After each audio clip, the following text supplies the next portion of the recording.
is officially Women's History Month, and Griffith MSI is celebrating with a new pop-up exhibit. Moving Forward Together offers the chance to learn about and celebrate the contributions of women today and throughout history.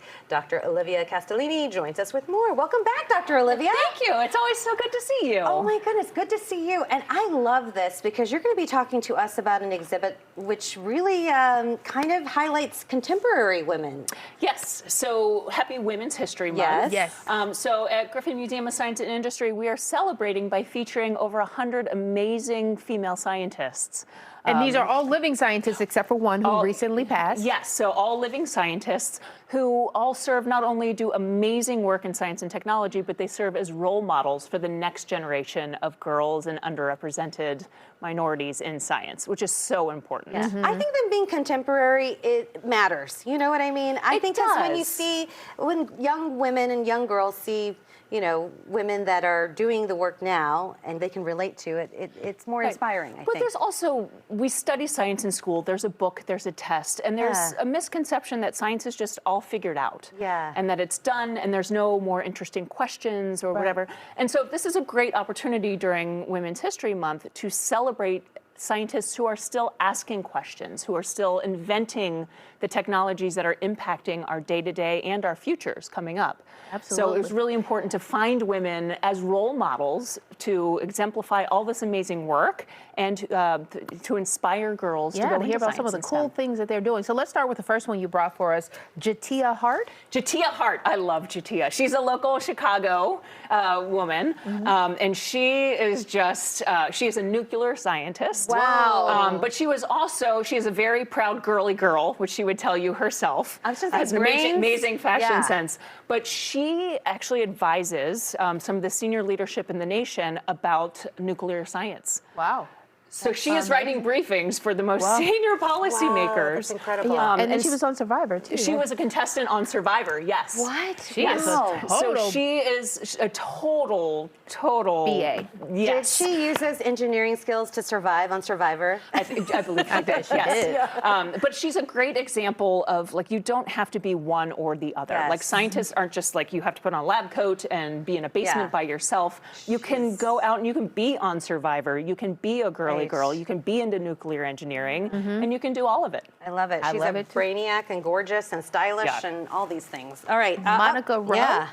Monica Rowe, yeah, so, and a little different, the other great thing about the collection of women that we're featuring this month at the museum is that the diversity of science and STEM that they participate in. So Monica is a sports medicine doctor. So she happens to be, she's at Shirley Ryan Ability Lab here in Chicago, but she's also one of the head physicians for the U.S. women's soccer team. Oh, wow. All right. So she is not only innovating in sports medicine here at home, but she's all over the world helping elite athletes achieve the best performance they can in sport. And she got to go to Paris for the Olympics and the Women's World Cup. So I'm like, I want that job. Yeah. So cool. All right. And next up is Jennifer Adler. Jennifer Adler. So she is a photojournalist, an underwater photojournalist, which just sounds super cool. Wow. Oh, yeah. So conservation biology, and she uses her photography to inspire people around issues of climate change and conservation. And so this idea of melding the arts and science together, where we need people to do art, to do the science, but inspiring people and using that art and that gorgeous photography that she does to get them interested in the topic. But see, who would have thought photography would be connected with science, right? I mean, Again. there is a lot of science that goes into taking a picture, but you just never equate the two And so right very away. similar to Jatia, where it's like you don't have to choose one thing. You know, you can be a photographer, you can be an artist, you can be an actor, you can be a scientist or an engineer. You can combine all of those different skill sets and those ways of thinking to do science and technology. Sharita Castro? Yes, so Sharita, this is really, she does some really impactful work. So she is working to combat human trafficking. Oh, wow. So she uses data science to track trends and then advise on, make predictions and advise on trends and policy to help combat human trafficking. Incredible. I was wondering how science would fit into that, but it's right, data, so right? It's all data. And so if you apply some of these same sort of methodologies that you use in science to analyzing the data and making predictions, you can really impact any number of fields in a big way. Wow, what impactful work. Yes. Erin Smith. Erin Smith. So she is the youngest person to ever have research funded by the Michael J. Fox Foundation. Oh. So when she was in high school, she invented a tool using AI and facial recognition for early diagnosis of Alzheimer's and Parkinson's. Oh, amazing. Yeah, I was not doing that in high school. I was not nearly that civic-minded.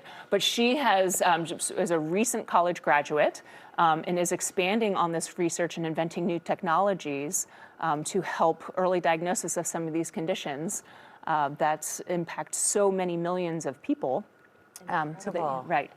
Wow. So will people get a chance to visit or meet some of these scientists and doctors? So we have profiles of them that will be featured prominently in the rotunda of the museum. So we have over 100 of these scientists and then 20 in-depth profiles of each of these women.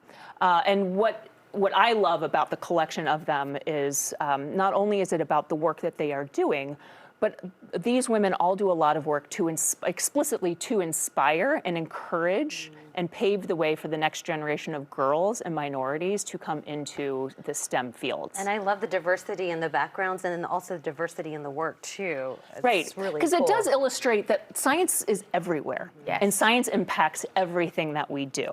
So everything from the makeup that we women who are science chemists who study makeup and have invented new kinds of makeup, to things like creating tools to early diagnosis of diseases. It's amazing. So there's a place for everybody in science, and this is a great opportunity, particularly for girls and for underrepresented minorities during Women's History Month, to come learn about the opportunities that are available for them, because we need everybody Yes. in science. And they can still be cool. Yes, science is cool. Dr. Olivia, thank you so much.